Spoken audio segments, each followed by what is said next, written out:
Hi friends, welcome to the channel Manzil Bharat. I am मारुक और आपके सिलेबस में जीके कांस्टेबल में एक चैप्टर है जिसका नाम है punctuation marks. So primary classes से हम लोग पंचुएशन कर रहे हैं। आज हम लोग एक रीकैप करेंगे कि what are the punctuation marks और ये कहाँ कहाँ इनके यूसेजेस होते हैं। Right, so let's start. Punctuation mark होता क्या है? पंचुएशन मार्क इज कह सकते हैं कि दे आर यूजुअली एक सेंटेंस में प्रयोग किए जाने वो मार्क्स हैं ताकि हम लोग उसकी सेंस, एक सेंटेंस की सेंस बना सके। ठीक है, लाइक फॉर एग्जांपल कहाँ पॉज लेना है, कहाँ मैं बात अपनी खत्म कर रही हूँ, क्योंकि कोई ऑरल तो वहाँ पे एविडेंस है नहीं कि हमें समझ आ सके। सो थ्रू पंचुएशन मार्क हमें एग्जैक्टली समझ आता है कि कहाँ पे जो ऑरेटर है वो अपनी बात खत्म कर रहा है, कहाँ पे उसकी नई बात स्टार्ट हो रही है, कहाँ पे वो पॉज ले रहा है, कहाँ पे वो दूसरा क्लॉज यूज कर रहा है। सो ये सब जो चीजें हमें एक रिटन में समझाते हैं वो समझाते हैं punctuation marks. As I said, it is used to split the matter, right? Sentences into different parts में different split करने में, ताकि it becomes readable for you and me to understand कि what are punctuation marks. Various symbols हैं जो हम लोग writing में यूज करते हैं, जैसे कि कैपिटल लेटर। कैपिटल लेटर ये बताता है कि हमने अब नई बात शुरुआत की है। पॉज हमें बता रहा है, कॉमा हमें बता रहा है कि हमने कोई पॉज लिया है और हम लोग अब दूसरे क्लॉज की तरफ जा चुके हैं। राइट, टाइप्स ऑफ पंचुएशन की अगर मैं फटाफट से बात करूंगी तो there are various types of punctuation, जिसमें से मेजरली आते हैं आती हैं फुल स्टॉप और पीरियड, जिसे अमेरिकन इंग्लिश में कहा जाता है। तो full stop, as you know कि सेंटेंस जब खत्म होता है तो हम लोग इस्तेमाल करते हैं फुल स्टॉप। ठीक है, एंड जब हम लोग फुल स्टॉप इस्तेमाल करते हैं तो दैट मीन्स कि हम लोग नए सेंटेंस को स्टार्ट कर रहे हैं। It indicate that the sentence has been conclude कर चुके हैं और नए सेंटेंस की हम बात कर रहे हैं। सो एक डिक्लेरेटिव सेंटेंस को मार्क करता है and, that is the full stop and that it has been concluded. In fact हम लोग full stop abbreviations and initials में भी यूज करते हैं, जैसे कि doctor, Mrs, Mr and like even K initials जो होते हैं उनमें भी यूज किया जाता है, इवन के एब्रिविएशंस में भी यूज किया जाता है। फिर आते हैं कैपिटल लेटर्स। ये जो कंसेप्ट्स हैं ये हम लोग प्राइमरी क्लासेस से करे रहे हैं, तो इसमें ज्यादा स्ट्रेस करने की जरूरत नहीं है। Capital letter, as you know कि जब सेंटेंस की नई शुरुआत होती है दोस्तों, तो कैपिटल लेटर का प्रयोग किया जाता है। ठीक है, सो बोल्ड लेटर या कैपिटल लेटर में पहला जो अल्फाबेट है सेंटेंस का वो लिखा जाता है।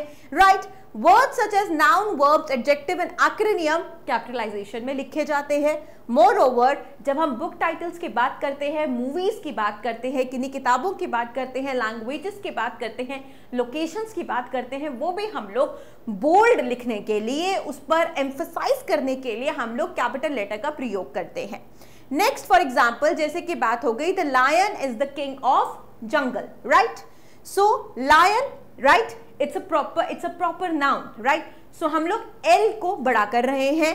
Is the king of the jungle, jungle is the location, तो उसका जे हमने बड़ा किया। He is going to London next week. London is a proper noun and it's a location. तो लंदन का जो L है वो हमने कैपिटल लेटर्स में कैपिटलाइजेशन किए है उसकी।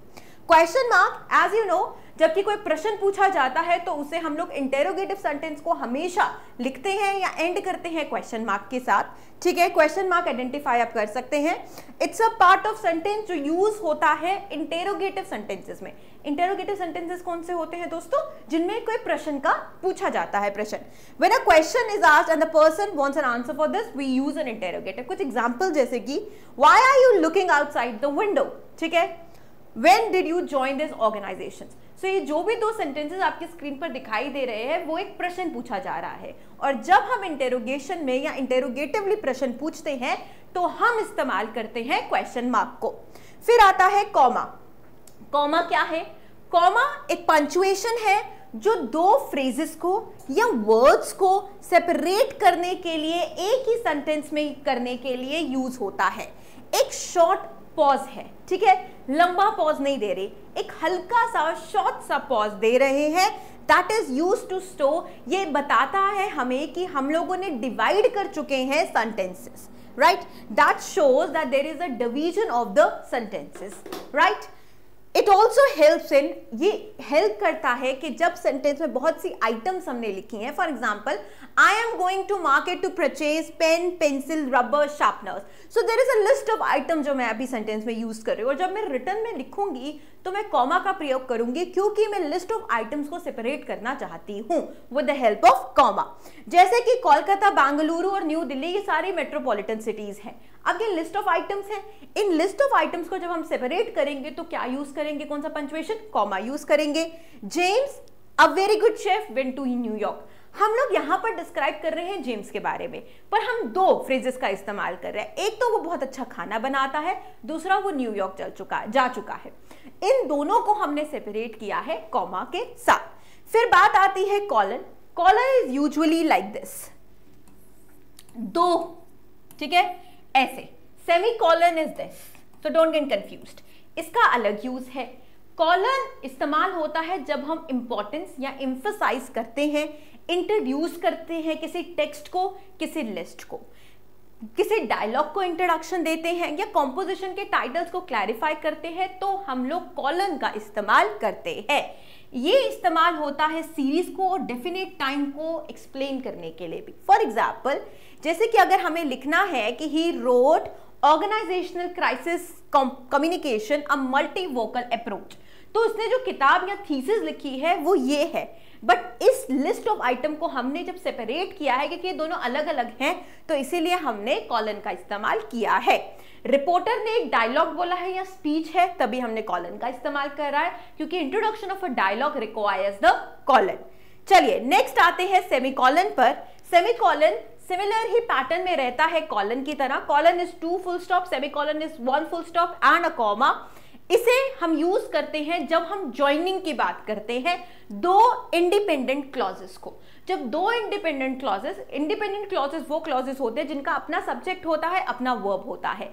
जब हम दो इंडिपेंडेंट क्लॉजेस को जोड़ने की, गठबंधन की बात कर रहे हैं, तो यहां पर हम इस्तेमाल करते हैं semicolon that are linked to each other in the place of coordinating. उसकी जगह हम लोग कोऑर्डिनेटिंग कंजंक्शन या कॉमा लगा सकते थे, पर उन दोनों की जगह पे हम लगा रहे हैं semicolon, that is 1 full stop and comma. जैसे कि Tim completed all the work, Catherine did not finish hers. देखिए, Tim completed all the work is a independent clause, ठीक है, क्योंकि सब्जेक्ट भी है, वर्ब भी है आपके पास, right. Catherine did not finish her, Catherine is a subject over here, finish is the verb over here, so they are 2 independent clauses. अब इन दोनों को हमें जब जोड़ना है, हम इसे ज्वाइनिंग कंजंक्शन से जोड़ सकते हैं, पर कौन सी पंक्चुएशन हम सब्स्टिट्यूट कर सकते हैं इस कंजंक्शन का, that is your semicolon, that is 1 full stop and the comma. Steve is a good driver, moreover he is smart. वो अच्छा ड्राइवर भी है और वो एक स्मार्ट इंसान भी है। इन दो क्लॉजेस को जब हमें ज्वाइन करना था तो हमने किसके साथ किया, सेमीकॉलन के साथ किया, राइट। एक्सक्लेमेशन मार्क इंटरोगेशन का बिल्कुल ऑपोजिट रहता है, दैट इज एक्सक्लेमेशन मार्क इस तरीके का होता है, इंटरजेक्शन के लिए यूज किया जाता है जब हम कोई ऐसा सेंटेंस बोल रहे हैं जिसमें बहुत सा कह सकते हैं कि फीलिंग्स और इमोशंस है। Wow what a beautiful place, वो वे व्हेन, ठीक है, alas he met with an accident, like this. So alas is like a sorrow, right? Wow, we are very like splendid, what a splendid sight, like we are very like हैरान हैं हम लोग, ठीक है। So जब हम अपनी feelings को बता रहे हैं तो हम एक्सक्लेमेटरी साइन का प्रयोग कर रहे हैं, जैसे कि wow it's such a wonderful place and don't talk get out, it's sort of a command, that is why, और एक एंग्री कमांड है तो हमने इस्तेमाल किया है एक्सक्लेमेशन मार्क। फिर आता है हाइफन। देखिए, एक होता है हाइफन, एक होता है डैश। हाइफन छोटा है, डैश बड़ा होता है, ठीक है। हाइफन यूज होता है जब हम रिलेटेड पार्ट्स ऑफ वर्ड्स को जोड़ते हैं, जैसे कि ब्रदर इन लॉ रिलेटेड है, सिस्टर इन लॉ रिलेटेड है, फादर इन लॉ रिलेटेड है, लॉ में भी रिलेटेड है, यहां पे भी रिलेटेड है। जब हम रिलेटेड पार्ट्स को जोड़ते हैं तो हम इस्तेमाल करते हैं हाइफन का, जैसे कि his brother in law attended the wedding. तो brother in law related part of word है, भाई है, बट इन लॉ है मतलब देवर या जेठ है, तो इसको हम जोड़ रहे हैं हाइफन के साथ। Mr Hudson wear old fashion clothes, जो कपड़े वो पहनता है वो बहुत ओल्ड फैशन है, ठीक है, old fashion related parts of words हैं तो हम इसको ज्वाइन कर रहे हैं हाइफन के साथ। फिर आता है apostrophe. Apostrophe is a type of punctuation that is most commonly जब हम कोई लेटर को ओमिट कर रहे हैं, possessive hers, his, like hers, like इसके साथ, इसके देयर्स, ठीक है, पोजेसिव नाउन्स के साथ इस्तेमाल करते हैं या प्लूरल फॉर्मेशन। जैसे कि अगर यहाँ पर हमने ओमिट नहीं किया हो और हैव लगाए, इस हैव को ओमिट करने के लिए हमने अपॉस्ट्रोफी लगाई है, I have been waiting for her since morning, या he is reading Charles, Charles की किताब। अब इस की को ओमिट करना है तो हमने अपॉस्ट्रोफी का इस्तेमाल कर दिया है, वेरी सिमिलर, सिंपल, ठीक है। ब्रैकेट्स, जब हम किसी की इंफॉर्मेशन को एनक्लोज करना चाहते हैं, फ्रेजेस को या वर्ड्स को एनक्लोज करते हैं, तो हम ब्रैकेट्स का इस्तेमाल करते हैं। They are mainly two type, एक होती है ओपन ब्रैकेट, एक होती है क्लोज ब्रैकेट्स। जैसे कि हम बात कर रहे हैं इंटरनेशनल क्रिकेट काउंसिल, अब इसको हम छोटे फॉर्म में भी लिख सकते हैं, तो हमने ICC को ब्रैकेट में रखा है, that is located in Dubai, United Arab Emirates. यहाँ she has references to her old book, उस ओल्ड बुक का इतना ज्यादा रेफरेंस देने के लिए हमने जो बुक का नाम है उसको ब्रैकेट में रखा है, क्योंकि हम लोग यहाँ पर एडिशनल इंफॉर्मेशन प्रोवाइड कर रहे हैं। नेक्स्ट आ जाता है dash. As I said, dash थोड़ा बड़ा होता है हाइफन से, that is what you can see. ये सेपरेट करता है, is used to set out a word or a phrase after a parenthetical remark या independent clause के साथ, जो सेंटेंस को ब्रेक करता है। जैसे कि never get confused between hyphen and symbol because they are completely different। जैसे कि क्या मतलब, many children, ठीक है, independent clause को सेपरेट कर रहा है। living in hostels, do not know what home cooked food looks like। देखो, डैश हमने बोला कि इंडिपेंडेंट क्लॉजेस को सेपरेट कर रहा है, ठीक है, एक रिमार्क के बाद। दूसरा, अगर आप यहां पर देखो तो इसने हाइफन भी इस्तेमाल किया है। Home cooked is a related part of word, that is why he has used hyphen over here, right. The programme will be organised from my 9 to my 12। अब 2 को एलिमिनेट करने के लिए दोस्तों आप इस्तेमाल करते हो dash, which is a bigger brother of hyphen. बात आती है स्लैशेस के साथ। जब हम लोग चॉइस देते हैं, वुड यू प्रेफर टी और कॉफी, या सिमिलैरिटी में या लिस्ट सिमिलर में या और की जगह हम लोग इस्तेमाल करते हैं डैश को। जैसे कि तुम खेलना चाहोगे फुटबॉल, और की जगह हमने डैश, ये स्लैश इस्तेमाल कर दिया। शी इज कमिंग मंडे और ट्यूसडे, और को एलिमिनेट करने के लिए हमने स्लैश इस्तेमाल कर दिया। अब एक बार क्विक रिव्यू कर लेते हैं। फुल स्टॉप, उसका आप सिंबल देख सकते हैं, ठीक है, और सेंटेंस है I am waiting for the bus to arrive, because हम यहाँ पे सेंटेंस को खत्म कर रहे हैं।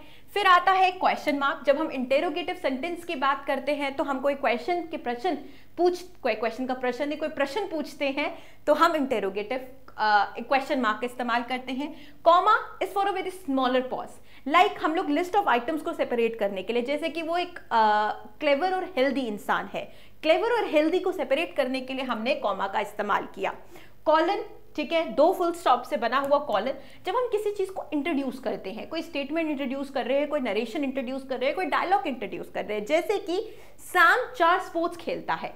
अब हम लिस्ट ऑफ आइटम्स को यहाँ पे इंट्रोड्यूस करें कि कौन कौन सी 4 स्पोर्ट्स है, तो आप इस्तेमाल कर रहे हैं यहाँ पे कॉलन, ठीक है जी। अपॉस्ट्रोफी, जैसे कि मैंने बोला की का को एलिमिनेट करने के लिए, ओमिट करने के लिए आप अपॉस्ट्रोफी इस्तेमाल करते हैं। हाइफन, छोटा भाई डैश का, जब आप रिलेटेड पार्ट्स ऑफ वर्ड्स को इंट्रोड्यूस करते हैं, जैसे father in law, brother in law, old fashion, so like home cooked, related part of words, उसमें हाइफन इस्तेमाल होता है।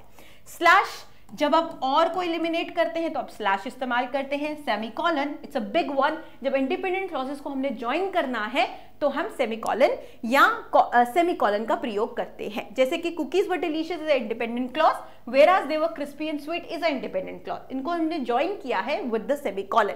Capital letter, as you know, किसी लोकेशन का, किसी प्रॉपर नाउन का या एक सेंटेंस को इंट्रोड्यूस करने के लिए भी हम लोग कैपिटल लेटर्स का प्रयोग करते हैं। Dash is a big brother of hyphen, he is afraid of 2 things, ठीक है, जैसे कि लिजिट्स हो गई और सीनियर प्रॉम। किसी पैरेंथेटिकल रिमार्क के बाद, इंडिपेंडेंट क्लॉज के बाद dash big brother of hyphen use किया जाता है। ब्रैकेट्स, हमने एडिशनल इंफॉर्मेशन देनी है, कोई फ्रेज को इनक्लोज करना है, एब्रीवेशन को लिखना है, तो हम ब्रैकेट्स में लिखते हैं। और 2 टाइप की ब्रैकेट्स होती हैं, एक होती है ओपन और एक होती है क्लोज। सो विद दिस हमारे जो मेजर पंक्चुएशन मार्क्स हैं वो खत्म होते हैं। सो आई होप आप लोगों को हमने, क्योंकि क्विक रिवैप किया है, उसके बाद हम लोग प्रैक्टिस सेशन लेंगे on the punctuation and then we will start again with the clauses and other things. So I hope आप लोगों को ये वीडियो हेल्पफुल है आप लोगों के लिए. So till then, take care and bye bye.